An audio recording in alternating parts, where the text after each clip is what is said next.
क्या यहाँ पर आपके द्वारा रैली निकाली गई, भाजपा कार्यालय के सामने बेशरम के झाड़ और गंदा पानी रखा गया है, तो ये क्या पूरा मामला है, जरा आप खुलासे से बताएंगे। देखिए, मध्य प्रदेश का इंदौर जो पूरे देश में स्वच्छता के लिए अग्रणी पुरस्कार 7 बार ले चुका है, लेकिन इंदौर में ही द्वारकापुरी के अंदर जो 20 लोगों की भागीरथपुरा के अंदर जो 20 लोगों की मौत हुई, जिनके आंकड़ों को सरकार आज छुपाने का काम कर रही है। आज तक के 20 लोगों के आंकड़े मीडिया के रूप से हमारे सामने आए हैं,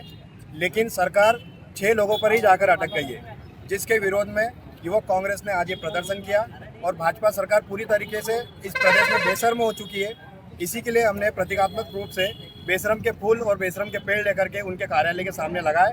और जो गंदा पानी वो इंदौर में पिला रहे हैं, उसी प्रकार से नेपानगर और बुरहानपुर में भी पाइपलाइनों के अंदर गंदा पानी आ रहा है, सीवरेज का पानी आ रहा है, लेकिन शासन इस ओर ध्यान देने को तैयार नहीं है। हमारा पूरा मकसद यही था कि युवक कांग्रेस के इस आंदोलन के माध्यम से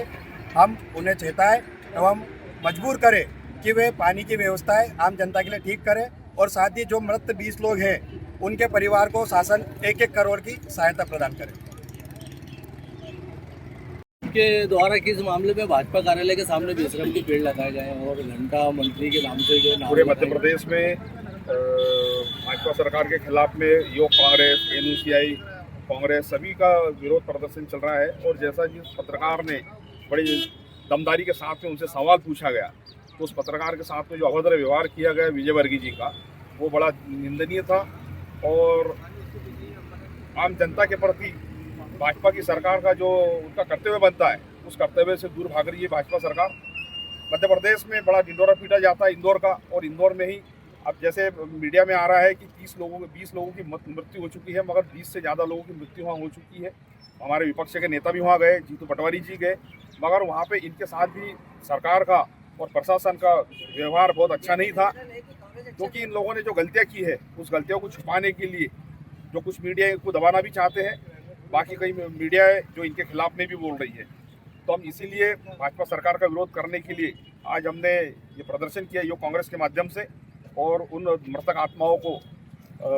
लिए श्रद्धांजलि अर्पित की। ये नेपानगर क्षेत्र तो रोजी रोजगार के मामले बहुत पीछे हो गया, पिछड़ भी गया है, और ग्रामीण क्षेत्र भी इस मामले में कहीं ना कहीं मतलब इस पर चोट खा रहा है। इतनी परेशानी होने के बाद में भी सुनने में आया कि पूरे क्षेत्रों के अंदर सट्टा खुलेआम चल रहा है, तो आपके पार्टी के द्वारा कोई आवाज़ उठाई जाएगी या इस पर कुछ रोक लगाने के लिए कुछ कदम उठाए जाएंगे? अब प्रदेश का मुख्यमंत्री एक ज़माने में क्लब चलाता था, बड़ा अड्डा चलाता था, तो वो तो पूरे प्रदेश में चलेगा। और हम लोग अगर आंदोलन करेंगे तो हमारे लिए प्रशासन, पुलिस का डंडा बिल्कुल चलेगा, और उसके बाद भी हम डरने वाले नहीं हैं। हमारे मुख्यमंत्री जी भाषण भी बड़े उठपटांग देते, किसानों को बोलते गुड़ लगाओ, ये उनको यही नहीं मालूम है कि गुड़ कैसे तैयार होता है। और नेपा मिल की बात आई तो नेपा मिल में करोड़ों रुपए मनमोहन सिंह जी की सरकार में मिले, मगर उसकी भी सरकार आने के बाद में इन्होंने उस पैसों को पूरा भ्रष्टाचार में लिप्त कर दिया गया। हमारे बुरहानपुर में भी जैसे यहाँ से पानी जो जाने वाला है शाहपुर के लिए, वहाँ भी ऐसी जगह में उन्होंने पावर स्टेशन लगाए हैं कि पूरे शहर का पानी वहाँ गोला होता है, उसको फिल्टर करके वो गाँव वालों को पिलाएंगे शाहपुर में। तो जो घटना इंदौर में घटी है वही घटना शाहपुर में घटने वाली है। और भ्रष्टाचार का तो सीमा पार कर चुकी है सरकार। भ्रष्टाचार इतना हो चुका है, अगर मान लो 1 रुपया आता है तो उसमें से 60 पैसा तो खर्चा हो जाता है, भ्रष्टाचार में खर्चा हो रहा है। सट्टे को लेके हम अभी पूरे हमारे संगठन के लोगों से हम चर्चा करेंगे। हमारे अभी नियुक्तियां भी होना बाकी, हमारे ब्लॉक अध्यक्षों की जैसी नियुक्तियां होंगी वो सट्टे के बारे में और दारू के बारे में पूरा आंदोलन कांग्रेस पार्टी के माध्यम से चलाया जाएगा।